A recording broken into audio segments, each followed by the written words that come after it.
2, 3, action. Sige, patupukin. Hey, baba!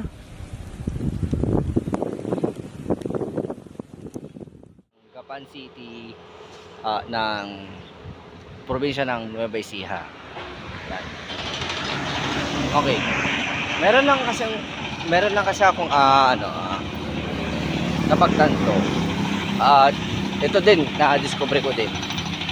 Nung bata ako, ang alam ko lang na city ng Nueva Ecija ay ang San Jose City at saka yung Cabanatuan City. Yan. At ang alam ko din na parang provincial capital ng Nueva Ecija ay yung Cabanatuan. Sa totoo lang ang Nueva Ecija, tingnan niyo to. Yan. Malawak ang taniman nila dito ng palay. Sobrang lawak. Hindi lang yan marami pang mga lugar dito sa Nueva Ecija. Nakikita mo, sobrang lawak ng taniman ng palay. Kaya nga tinatawag dito sa probinsya ng Nueva Ecija na rice field capital of the Philippines. Hindi po ako nagkakamali Paki-correct nyo na lang po kung mali po sa nabanggit ko. Hindi mo ganda ng palay nila dito. Marami na naman anihan dito eh. Ngayon, dahil tayo dun sa mga city. Pasensya na kung may nakakasabay tayo sa tunod. Pero lutuloy lang natin ito para makakagi ako sa mga yan. Balik tayo sa mga cities na yan. Bale, nung unang beses namin tinakbo ng kaibigan ko, doon ko na-discover na ang provincial capital pala ng pasensya na, napugin yung mata ko. Doon pala namin na-discover nung unang takbo namin dito na ang provincial capital ng Nueva Ecija is Palayan City. Totoo yan na Palayan City. Papakita ko sa inyo na yun talaga ang provincial capital ng Palayan ng Nueva Ecija, ang Palayan City. Madadaanan ko yan at ipapakita ko sa inyo ang kanilang provincial capital. At itong bagong tuklas ko ngayon, natuklasan ko rin na meron pa pala isang city ang Nueva Ecija. Ito yung Gapan City.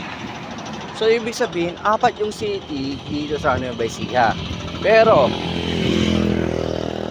take note po, sa lahat po ng mga taga Nueva Ecija, paki-mention pa nga po kung meron pa pong city dito sa Nueva Ecija na hindi ko pa alam or something na hindi ko pa napasyalan dito. Paki-mention lang po sa lahat po ng mga taga Nueva Ecija or sa mga nakakaalam.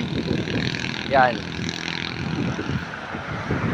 So, yun na naman yung yung bagong natutunan ko. At ganun din natutunan nyo din. Yan na 4 ang city dito sa Nueva Ecija. Yun yung Gapan, San Jose, Cabanatuan, at ang kanilang provincial capital na Palayan City. 4. Kaya naman, yan ang mga kapag ikaw ay nag-explore. Kasi meron mga bagay-bagay na natutuklasan, nakikita, nadidiscover. Mga ganyang klaseng bagay. Kita mo, at least kahit paano, kahit na saan ka nang papadpad, meron mo natututunan at meron ding nadadagdag sa iyong kaalaman. Kaya naman, sa lahat po ng mga mahilig din pong maggalagala, kahit papaano, lakad-lakad din po kayo kahit medyo may kalayuan yan. Kasi marami po kayong matututunan. At yan lang po yung mga karagdagang updates sa ngayon. And di ko alam kung kaya kong parating ang Cabanatuan City sa ngayon. Pero last 9 kilometers nasa Gapan City na ako. So dalawang city pala yung dadaanan ko, no? Gapan City tsaka Cabanatuan. Yun. Yan, hoping na